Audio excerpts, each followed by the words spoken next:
My name is Annabelle Delgado. I'm currently living here in Canada, an agent of hope, and I am worldwide. Nakilala ko ang I am worldwide dahil nagkaroon po tayo ng health problem.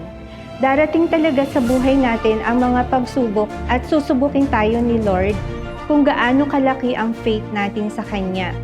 Nagkaroon man po tayo ng breast cancer pero hindi po ito naging dahilan para hindi magpatuloy sa buhay at hindi na mangarap, bagkus nagbukas pa ito ng daan sa magandang oportunidad na nag-iintay sa atin.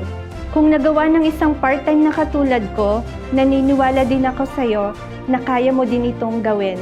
Magtiwala ka lang din kay Lord na walang imposible sa Kanya at walang pagsubok na hindi natin mapagtatagumpayan basta kasama natin si Lord sa buhay natin. Thank you, I am worldwide na walang hinangad kundi ang makatulong at magkaroon ng pag-asa ang bawat isa at ng buong pamilya.